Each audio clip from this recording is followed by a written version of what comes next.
Howdy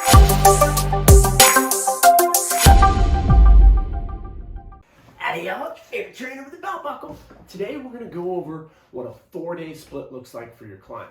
If you're not familiar with show fitness, the trainer wrote the book, How to Become a Successful Personal Trainer, Volume 2 coming out soon, talking about our Level 1 certificate, our Level 2 mentorship, how we're changing the landscape for personal trainers by creating qualified, educated trainers or online, in-person San Diego as well as Los Angeles for our 2-month internship, and we have weekend seminars. If you want to become a great trainer, you got to show up. No excuses. So those $25 a month, you get access to recorded videos. For $100 a month, we have live videos. You get access to fitness professionals, and we will help you turn your passion for fitness into a career, changing that nasty statistic. 90% of certified trainers quit within the first 12 months, not when you show up. So let's take a look at this 4-day split, okay? Just coffee today, no whiskey. We're gonna be taking a look at how to design a 4-day split for a client. So what we encourage the first time you meet with a client and you go through your assessment and your sales pitch, at the end, a very common question your clients will ask you is, how many days should I work out? I set the bar at 6. Most trainers will say 2 or 3. I work out 7 days a week. I feel like I'll be the pot calling the kettle black if I at least don't set those expectations for my client. Most of the time your clients will say, I can't afford that, or whatever reason they can't. 2 to 3. I say, great, we're gonna do 3. And so for a package of 12, say you charge $2,400 for that, $200 an hour. Set your bar high so you can learn to negotiate. If you say 100 and they can't afford it, then you're gonna come and meet them at 70. That's why a lot of trainers get in that toxic cycle, where you have someone for 70, you have someone for 100, you have someone for 50, and your schedule's all chaotic and it's not sustainable. You're working 50 sessions per week and you burn out.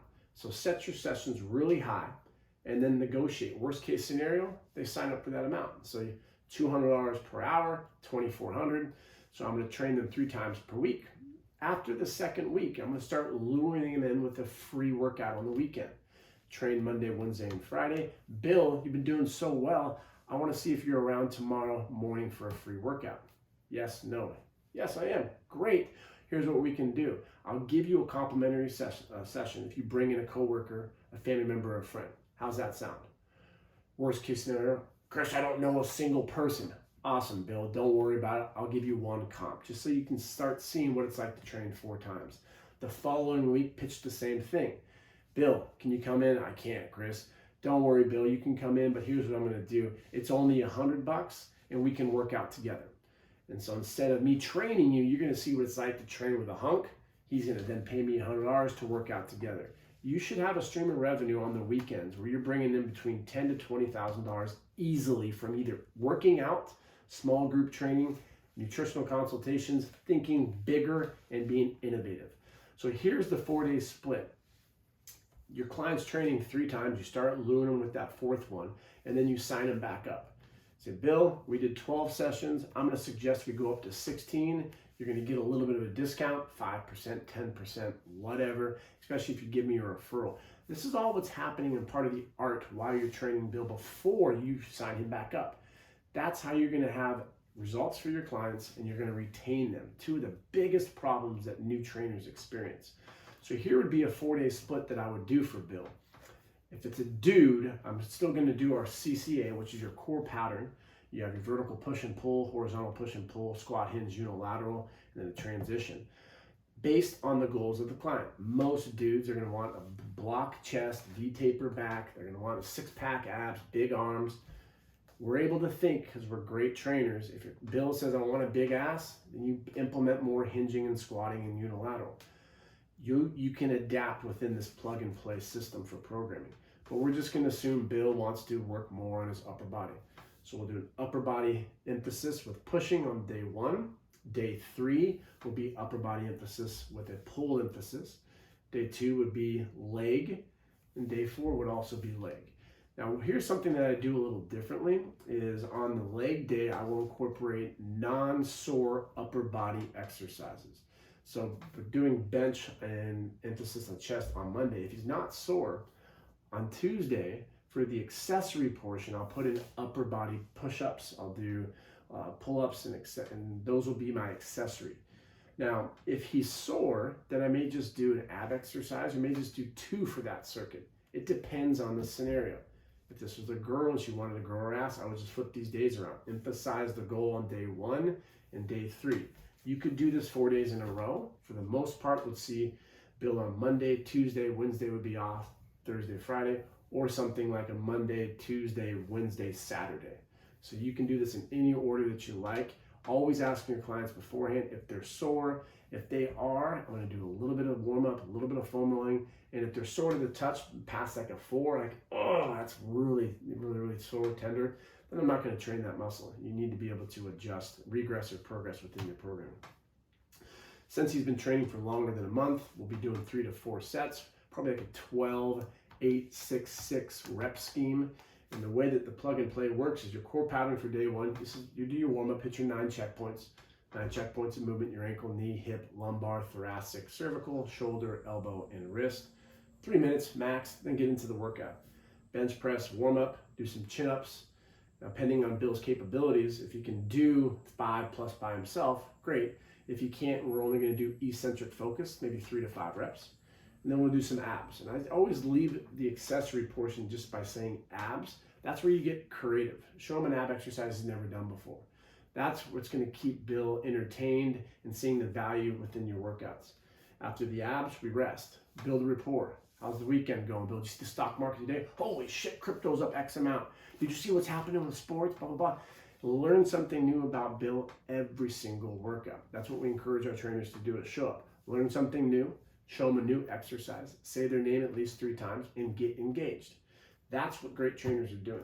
Round 2, add weight, more chin-ups, and then abs. Last round, hit a PR. That's what the star stands for. Hit a PR there. Put a weight on that Bill's never done for 6 reps before. Record that. Maybe you record it on camera. Always ask for permission. So now you have data points when you move forward. After this first circuit, you get in the second one. We're going to do dumbbell incline, dumbbell rows, and curls. Spider curls, Zotman curls, holding one hand isometrically while he's repping out the other one. Maybe you have fat grips on the dumbbells. Maybe you're pushing down isometrically, getting involved. Maybe have him close his eyes. Instead of going alternating, go together. There's so many different techniques and exercise variations you can do for these accessories. Same template, 3 rounds. Maybe on that last round of dumbbell incline, I take one of the dumbbells from him. He just reps out almost like a drop set on the last set, where he just does a lot of isolated unilateral sides. So he's just going to be getting the core involved more as well. After 3 rounds of that, we're going to finish off on some chest flies into some tricep exercises he's never done before. I like Chris dips, which would be a prone body weight extension, and then some cardio. Notice down here we have a core pattern and a few different accessories. That's all right. We actually have a landmine first. I didn't read that properly. So you have a landmine into a chest fly, into triceps, and a cardio. So this would actually be a circuit of 4. Depends on how Bill is doing. I'm assuming since he's already trained a good amount of time, 12 to 16 prior sessions, when we look at the intensity and the volume, we can start bumping it up so he can handle this. This would not be for a newbie who says they want to work out 4 times. I would bump the intensity, I'd bump the volume down. Intensity is going to be based off of how many are in this circuit. So right now we have a multi-joint into a multi-joint into an ab. So multi-joint, shoulder and elbow, shoulder and elbow. I may, for a deconditioned person, just do one multi-joint and then like the abs and then rest. So that this gives you the ability to regress. You could just go CA or go CC or go CAA. There's a lot of opportunities to put your own creative little spice into this programming. This will take exactly 1 hour. I'm assuming that we're going to come back the next day, and this will be our workout, day 2. Warm up, something a little different. Maybe do some foam rolling.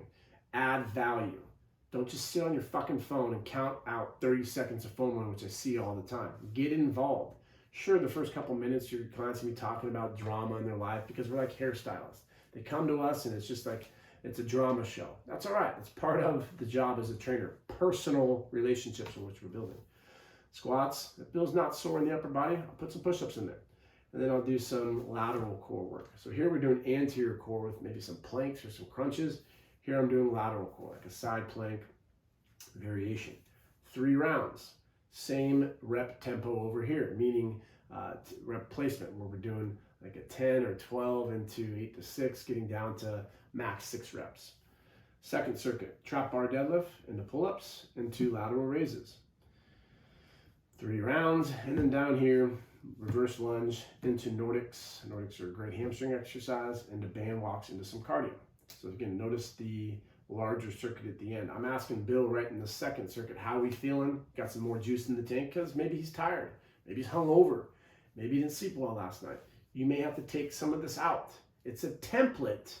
It allows you to regress and progress. Just like if you own a pizza shop, you're gonna have your staples, the ingredients, but sometimes a client may have an allergy, so you have to take something away, but you're still giving them the same, within reason, ingredients, same workout. So with this, you're still getting the same workout, you just may need to regress or progress. Day 3, workout 3, we're gonna set some PRs. So we set a PR here on squats, maybe on bench, we did 6, maybe you do a 10 rep there, maybe you do a 6 rep. You're just gonna document that, whatever rep range you want to focus on for that month. That's the number that we're going to focus on. Pull-ups, we're going to do a weighted military press into doing some Superman. So now we're doing posterior core, erector muscles, 3 rounds of that. We're going to set total volume on this day for pull-ups. So we did weighted pull-ups here, track how many he does. Here we're going to do pull-ups again into Arnold's, into abs. And then again, we're going to get in, down here we do close grip bench, focusing more on triceps, pull-ups, and then farmer's walks. So I'm going to document how many total pull-ups he did on this day because it's the pull emphasis. So here we're going more pushing, say 6 rep. Here we're doing pulling volume. And on the last day, we're going to do some transitional. So we do some jumps, 5, 10 reps max. Now Bill's like 250 plus. Probably want to do more of a step jump where you're jumping up onto something, not jumping down or landing too hard, making sure knees and hips are good. And we're jumping like an athlete, not like Tinkerbell, arms back and then forward. Into some reverse lunges. Now we're doing anti-rotation. Anterior core, lateral core, posterior core, anti-rotation. So we're hitting all aspects of the midsection. Do that for 3 rounds, and we're gonna get into some hip thrusts, into some reverse Nordics, so quad emphasis isometrically, and then some band rows. Again, where is he sore? You just wanna get some reps in. Up here, I'm going to assume Bill's sitting at a desk a lot. So if we're constantly protruding, let's work on getting more volume on the backside just to help create the cognizance of better awareness. And so then we're going to finish that for 3 rounds. And last but not least, we're going to do a back squat again. Here we're going for 6 reps. Maybe here we set a PR for a weight, 95, see how many times you can do it, or 135. Or maybe you want to do a number, a 15 rep max. Into some RDLs, into some suitcase carries. All of these will take exactly 1 hour. You may need to regress it. Maybe you have some extra time. You can do some Metcon work in West Hollywood. You walk around the block if you need to fill in some time. Also, you're going to get clients that just, maybe they only want to work out for 50 minutes. Maybe you have to leave a little early. You're going to learn how to modify it, but this gives you the template. You write this on the board. You show Bill what's going on. Next week, guess what we're doing? We're doing the same thing. We're doing bench press here, but instead of a 6 rep max, maybe we did an 8 rep max. Maybe you do a 1 rep max. That's okay. Don't do what you do. I do 1 reps all the time because that's how I train. I'm just a meathead. I don't do that with my clients. Usually the heaviest I'll go is like a 3 rep. You're going to change up the PR that you would do there. So instead of doing chin-ups, maybe do pull-ups, or maybe do Aussies. You're still doing the pull pattern. And abs, this is where I'm going to change it up. Where last week we did planks. Now we're going to do partner planks. So I'm down there with him, slapping his hands. This is new. The rep scheme here is different. We're going to get into incline dumbbells. With last week, maybe we did 10, 8, 6. This week we're going to do a waterfall set. So we're going to go 6, 8, 15. So we're going to start heavier first, and then we go lighter.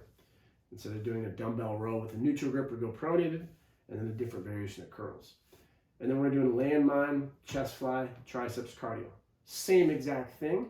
But maybe instead of going right from a landmine into a chest fly, we do some anti-rotation on the landmine. And then you do a chest fly variation with some MVCs, maximal voluntary contractions. Different tricep variation, different cardio. It's the same template versus what most trainers will do is different workout, different workout, different workout, different workout, week 2, different workout, different workout, different workout. Imagine trying to learn 10 new vocab words every single day and you don't revisit them for 20, 30 days. My clients get bored with the workout. No, that's your ants, your automatic negative thoughts. Your clients get bored with all the bullshit influencing that's out there, to giving them misinformation, misleading them, and they're not getting results. Clients at Show Up Fitness get results. We have clients that have been around for 5+ years. We have trainers that have very high retention because you don't need that many clients. If you do it properly, you get Bill, train them 4 times, and guess what you do next? Throw in a 5th day. Bill, you kicked ass this week. How you feeling? Holy shit, Chris. This is the strongest I've felt. I've never been able to do a pull-up before. I'm doing sets of push-ups. My bench, holy shit, I'm loving it. Well, guess what, Bill? Let's get you another day. So after the 2nd week, we do the same thing we did month 1. Throw in a 5th day for free. Bill, bring in a family member, bring in a coworker. What is Bill? He's a lawyer, he's a doctor, he's a therapist, a registered dietitian, whatever. Bill, what time do you guys have break on Friday? I'm gonna come to your spot. I'm gonna bring some bands. I'm gonna give your employees, your workspace, whatever, I'm gonna give them a 30-minute demo of what it's like to work with me. Because you're talking about me at work, everyone's probably like, who's this belt buckle trainer guy? So I'm gonna go there, I'm gonna give a free workout, hand out my business card, and I'm gonna try to pick off some of your employers. And Bill, if I sign one of them up, I'm gonna give you a 20% referral. You just signed up for $2,400 worth of sessions, Bill. If I sign up one of your coworkers for that, I'm gonna give you $500 cash. Don't give them a free session. Don't give them a show up hat. That's not that personal. Give them cash, hard cash, $500. That's a lot of money. That's why you're not successful, because you think like that. If you give Bill $500, you're still profiting $1,900 you didn't have before. And on top of that, you have another client and you're a great trainer, you're gonna retain them. And so you're gonna get 20 for the next package. So you gotta think bigger, give more to the clients that you have. I need more clients. How many do you have? 3. Train them more. Get into their network, ask better questions. You can turn your passion for fitness into a career. Read the book. Let me know what other type of YouTubes you wanna see. This is a 4-day split, how we do it with our core accessory. If you're struggling with your career as a trainer, we're online. You get access to trainers, fitness professionals you can ask questions to. We'll help you with your programming. We'll help you with the 5 R's of client acquisitions, which are going to be reach outs, results, referrals, retention, and last but not least, reputology, which is huge. Focus on becoming a qualified level 1 coach and get into our level 2 mentorship. You can turn your passion into a career with the help of Show Up. Last but not least, bam! Have a great day, y'all.